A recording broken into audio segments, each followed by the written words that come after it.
Comment le yoga peut-il améliorer l'équilibre et la mobilité chez les seniors?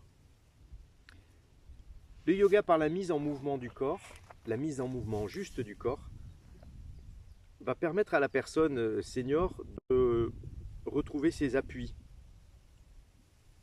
On va travailler debout, on va retrouver l'état de centrage debout, on va avoir un travail sur les fondations du corps, c'est-à-dire les pieds déjà, un travail avec une balle, un travail pour reformer les voûtes plantaires, un travail avec les orteils. On va remonter le long des jambes pour tonifier ces jambes-là. Très souvent, les genoux sont fléchis. On va chercher à déplier les genoux, à faire déplier les genoux. Il y a de l'arthrose. Il y a de l'arthrose, donc le genou, il faut qu'il travaille aussi. Donc, déplier la cuisse, travailler les quadriceps. Donc, il y a vraiment un travail de jambes. Beaucoup de personnes, et notamment chez les seniors, n'ont plus suffisamment de tonicité musculaire au niveau des jambes. Donc, le travail sur l'équilibre, ça va être surtout un travail de proprioception, effectivement, de retrouver la sensation du corps dans l'espace, de retrouver les appuis, mais également de favoriser un travail de tonicité musculaire. Parce que si on manque de tonicité musculaire, on va vers la chute.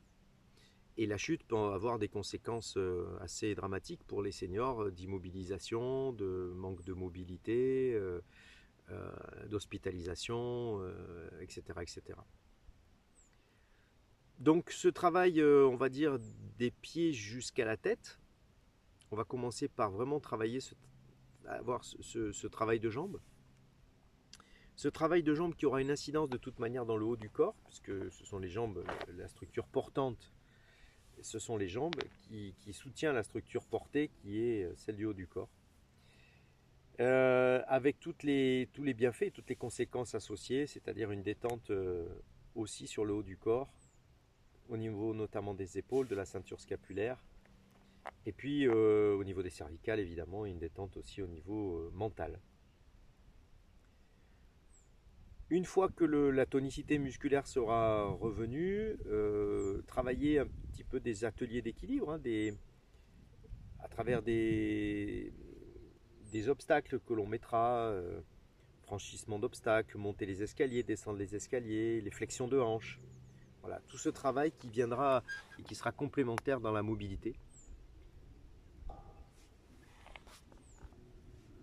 Comprendre aussi comment le corps fonctionne par les petits exercices que nous ferons afin de ne plus le malmener, afin de comprendre quand la position ou la posture n'est plus juste et du coup retrouver les bonnes habitudes à adopter.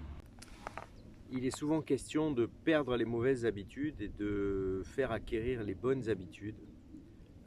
Beaucoup de personnes, et les seniors en particulier, ont tendance à fonctionner sur des habitudes. Voilà, ils disent toujours bah oui, j'ai l'habitude de faire comme ça, j'ai l'habitude de faire comme ça, mais parfois les habitudes ne sont pas forcément les bonnes. Donc il faut arriver à changer ses habitudes et à retrouver de nouvelles habitudes. Alors ça prend un peu plus de temps, parce que les choses sont bien ancrées depuis un certain temps. Mais quand on a repris ou quand on a pris ces bonnes habitudes, après on n'en change plus. Et quand c'est juste, après ça s'intègre.